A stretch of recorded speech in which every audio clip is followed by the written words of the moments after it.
بسم اللہ الرحمن الرحیم۔ غزوہ فتح مکہ۔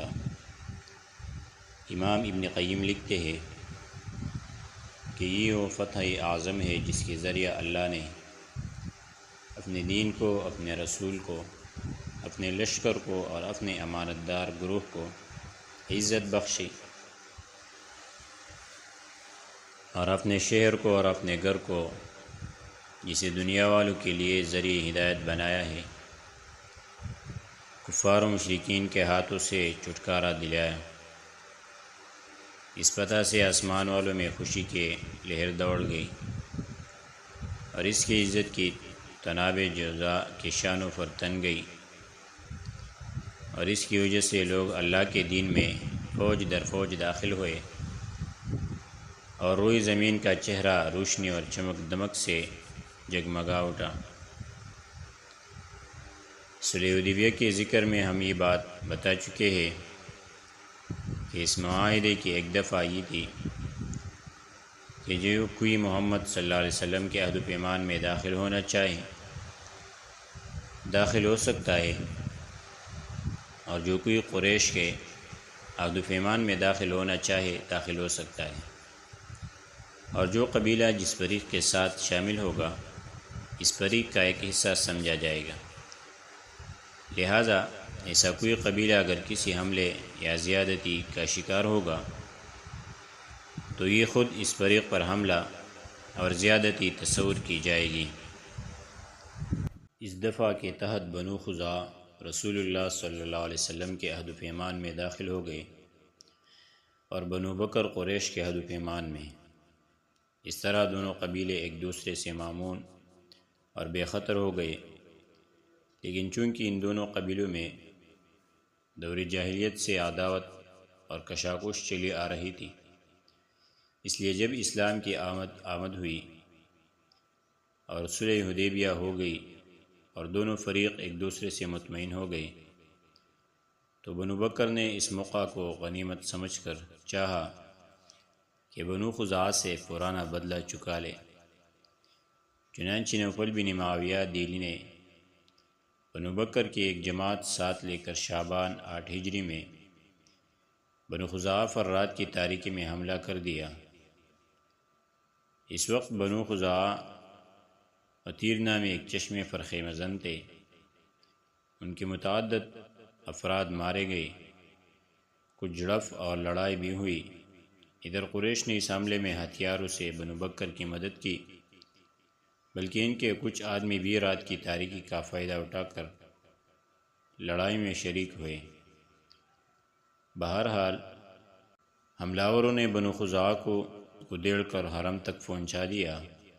حرم پہنچ کر بنو بکر نے کہا، اے نوفل، اب تو ہم حرم میں داخل ہو گئے، تمہارا الہ۔ اس کے جواب میں نوفل نے ایک بڑی بات کہی، بولا، بنو بکر، آج کوئی الہ نہیں، اپنا بدلہ چکا لو۔ میری عمر کی قسم، تم لوگ حرم میں چوری کرتے ہو تو کیا حرم میں اپنا بدلہ نہیں لے سکتے؟ ادھر بنو خزاعہ نے مکہ پہنچ کر بدیل بن ورقا خزاعی اور اپنے ایک آزاد کردہ غلام رافع کے گھروں میں پناہ لی، اور عمرو بن سالم خزاعی نے وہاں سے نکل کر فوراً مدینہ کا رخ کیا، اور رسول اللہ صلی اللہ علیہ وسلم کی خدمت میں پہنچ کر سامنے کھڑا ہو گیا۔ اس وقت آپ مسجد نبوی میں صحابہ کرام کے درمیان تشریف فرما تھے۔ عمرو بن سالم نے کہا، اے پروردگار، میں محمد صلی اللہ علیہ وسلم سے ان کے عہد اور ان کے والد کے قدیم عہد کی دہائی دے رہا ہوں۔ آپ لوگ اولاد تھے اور ہم جننے والے، پھر ہم نے تابعداری اختیار کی اور کبھی دستی کش نہ ہوئے۔ اللہ آپ کو ہدایت دے۔ آپ پر زور مدد کیجیے اور اللہ کے بندوں کو پکاریں، وہ مدد کو آئیں گے جن میں اللہ کے رسول ہوگے، ہتھیار پوش اور چڑھے ہوئے چودھوے کے چاند کی طرح گورے اور خوبصورت۔ اگر ان پر ظلم اور ان کی توہین کی جائے تو چہرہ تمتما اٹھتا ہے۔ آپ ایک ایسے لشکری جرار کے اندر تشریف لائے گے جو جاگ بھرے سمندر کی طرح تلاطم خیز ہوگا۔ یقیناً قریش نے آپ کے عہد کی خلاف ورزی کی ہے اور آپ کا پختہ پیمان توڑ دیا ہے۔ انہوں نے میرے لیے قدام گات لگائی اور یہ سمجھا کہ میں کسی کو مدد کے لیے نہ پکاروں گا، حالانکہ وہ بڑے ذلیل اور تعداد میں قلیل ہے۔ انہوں نے وتیر پر رات میں حملہ کیا اور ہمیں رکوع و سجود کی حالت میں قتل کیا، یعنی ہم مسلمان تھے اور ہمیں قتل کیا گیا۔ رسول اللہ صلی اللہ علیہ وسلم نے فرمایا، اے عمر بن سالم، تیری مدد کی گئی۔ اس کے بعد آسمان میں بادل کا ایک ٹکڑا دکھائی پڑا۔ آپ نے فرمایا، یہ بادل بنو کعب کی مدد کی بشارت سے دمک رہا ہے۔ اس کے بعد بدیل بن ورقا خزائی کی سرکردگی میں بنو خزاعہ کی ایک جماعت مدینہ آئی اور رسول اللہ صلی اللہ علیہ وسلم کو بتلایا کہ کون سے لوگ مارے گئے اور کس طرح قریش نے بنو بکر کی مشیطبانی کی۔ اس کے بعد یہ لوگ مکہ واپس چلے گئے۔ اس میں شبہ نہیں کہ قریش اور ان کے حلیفوں نے جو کچھ کیا تھا وہ کھلی ہوئی بدعہدی اور صریح پیمان شکنی تھی، جس کی کوئی وجہ جواز نہ تھی۔ اس لیے خود قریش کو بھی اپنی بدعہدی کا بہت جلد احساس ہو گیا اور انہوں نے اس کے انجام کی سنگینی کو مد نظر رکھتے ہوئے ایک مجلسی مشاورت منعقد کی، جس میں طے کیا کہ وہ اپنے سپہ سالار ابو سفیان کو اپنا نمائندہ بنا کر تجدید صلح کے لیے مدینہ روانہ کرے۔ ادھر رسول اللہ صلی اللہ علیہ وسلم نے صحابہ کرام کو بتایا کہ قریش نے اپنی اس عہد شکنی کے بعد اب کیا کرنے والے ہیں۔ چنانچہ آپ نے فرمایا کہ گویا میں ابو سفیان کو دیکھ رہا ہوں کہ وہ عہد کے پھر سے پختہ کرنے اور مدت صلح کو بڑھانے کے لیے آ گیا ہے۔ ادھر ابو سفیان تو شدہ قرارداد کے مطابق روانہ ہو کر عثمان پہنچا تو بدیل بن ورقہ سے ملاقات ہوئی۔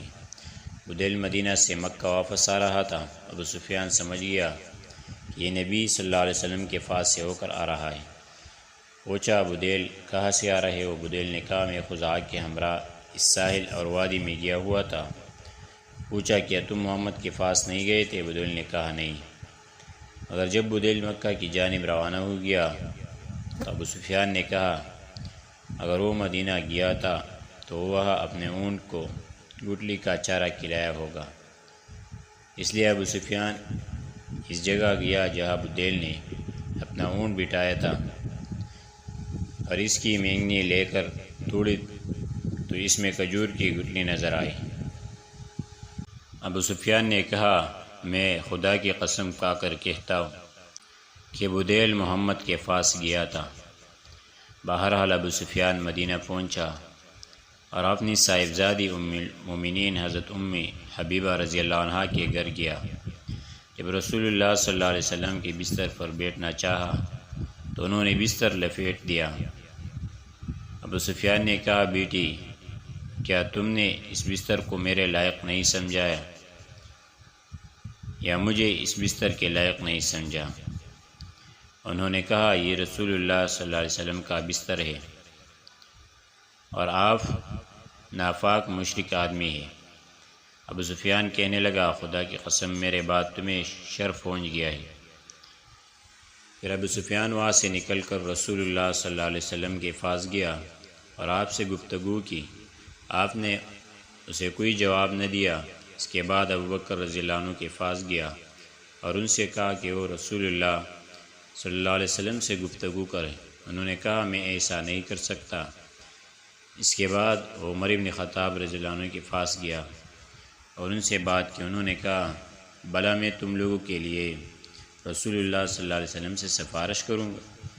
خدا کی قسم اگر مجھے لکڑی کے ٹکڑے کے سوا کچھ دستیاب نہ ہو تو میں اس کے ذریعے تم لوگوں سے جہاد کروں گا۔ اس کے بعد وہ حضرت علی بن ابی طالب کے پاس پہنچا۔ وہاں حضرت فاطمہ رضی اللہ عنہا بھی تھی اور حضرت حسن بھی تھے جو ابھی چھوٹے سے بچے تھے اور سامنے گھٹنوں گھٹنوں چل رہے تھے۔ ابو سفیان نے کہا، اے علی، میرے ساتھ تمہارا سب سے گہرا نسبی تعلق ہے۔ میں ایک ضرورت سے آیا ہوں ایسا نہ ہو کہ جس طرح میں نامراد آیا اس طرح نامراد واپس جاؤ، تم میرے لیے محمد سے سفارش کر دو۔ حضرت علی نے کہا ابو سفیان تجھ پر افسوس، رسول اللہ صلی اللہ علیہ وسلم نے ایک بات کا عزم کر لیا ہے، ہم اس بارے میں آپ سے کوئی بات نہیں کر سکتے۔ اس کے بعد وہ حضرت فاطمہ کی طرف متوجہ ہوں اور بولا کہ آپ ایسا کر سکتی ہے کہ اپنے اس بیٹوں کو حکم دے کہ وہ لوگوں کے درمیان فنا دینے کا اعلان کر کے ہمیشہ کے لیے عرب کا سردار ہو جائے۔ حضرت فاطمہ رضی اللہ عنہ نے کہا اللہ میرا یہ بیٹا اس درجہ کو نہیں پہنچائے کہ لوگوں کے درمیان فنا دینے کا اعلان کر سکے، اور رسول اللہ صلی اللہ علیہ وسلم کے ہوتے ہوئے کوئی فنا دے بھی نہیں سکتا۔ ان کوششوں اور ناکامیوں کے بعد ابو سفیان کی آنکھوں کے سامنے دنیا تاریک ہو گئی۔ اس نے حضرت علی بن ابی طالب رضی اللہ عنہ سے سخت گھبراہٹ، کشمکش اور مایوسی، نا امیدی کی حالت میں کہا ابو الحسن میں دیکھتا ہوں معاملات سنگین ہو گئے ہیں، لہذا مجھے کوئی راستہ بتاؤ۔ حضرت علی نے کہا خدا کی قسم میں تمہارے لیے کوئی کارآمد چیز نہیں جانتا، البتہ تم بنو کنانہ کے سردار ہو، لہذا کھڑے ہو کر لوگوں کے درمیان امان کا اعلان کر دو، اس کے بعد اپنی سرزمین میں واپس چلے جاؤ۔ ابو سفیان نے کہا کیا تمہارا خیال ہے کہ یہ میرے لیے کچھ کارآمد ہوگا؟ حضرت علی نے کہا نہیں، خدا کی قسم میں اسے کارآمد تو نہیں سمجھتا، لیکن اس کے علاوہ کوئی صورت بھی سمجھ میں نہیں آتی۔ اس کے بعد ابو سفیان نے مسجد میں کھڑے ہو کر اعلان کیا کہ لوگوں کے درمیان امان کا اعلان کر رہا ہوں، پھر اپنے اونٹ پر سوار ہو کر مکہ چلا گیا۔